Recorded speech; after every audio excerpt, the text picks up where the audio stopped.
Rabbi Yehuda Krinsky serves as chairman of Merkis Linyonei Chinuch, the educational arm of Chabad Lubavitch. He served on the Rebbe's personal staff for close to 4 decades. The first year after the previous Rebbe's Histalkos, the Rebbe visited the Ohel every Erev Rosh Chodesh, a school bus with about 35 of the senior students.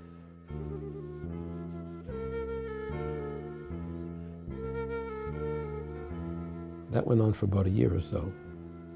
And then he started going by car, just himself and the driver. I remember that every month he would take along with him a copy of the latest Talks and Tales in Shmuelson, and other things that were of recent vintage in terms of the Merkis and Kos printing.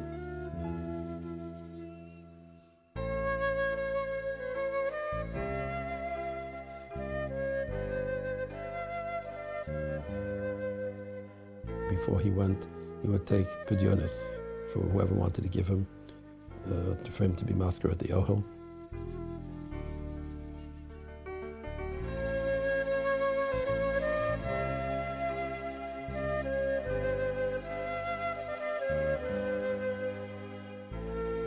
In the early years, the Rebbe didn't spend so much time at the Ohel like he did in the later years, hours, literally hours.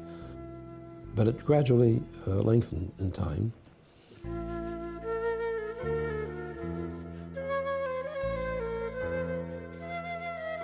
He had a Ben Loshen, it was a small one, the first print.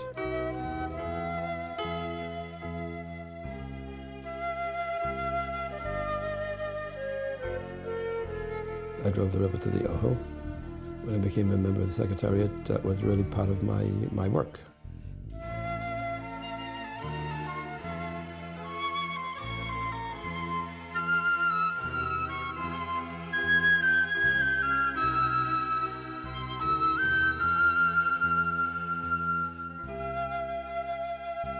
Sitting in the car, he did various things.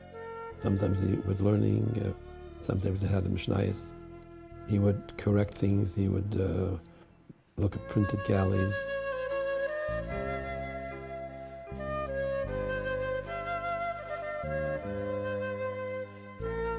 Or sometimes, I could see from the corner of my eye, both going and coming, he was just in thought.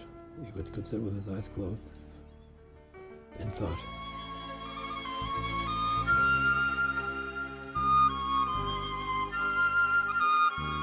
I think it was different every time, even if it may have been the same words or the same activity, it had its own intensity.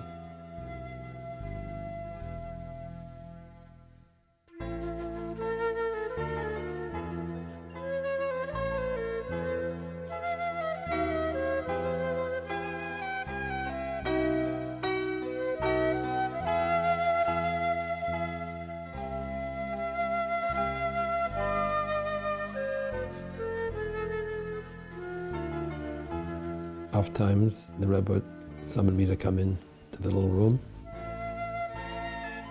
He would give me sometimes a response to a certain request that was obviously very, very urgent, and ask me to call the office with it.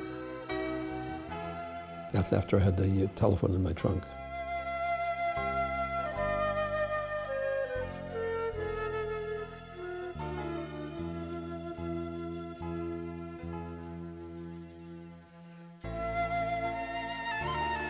When he left to go into the car, every time, literally every single time, he would walk down that little path and stop, face his mother's resting place, and it would say some words. His lips were moving.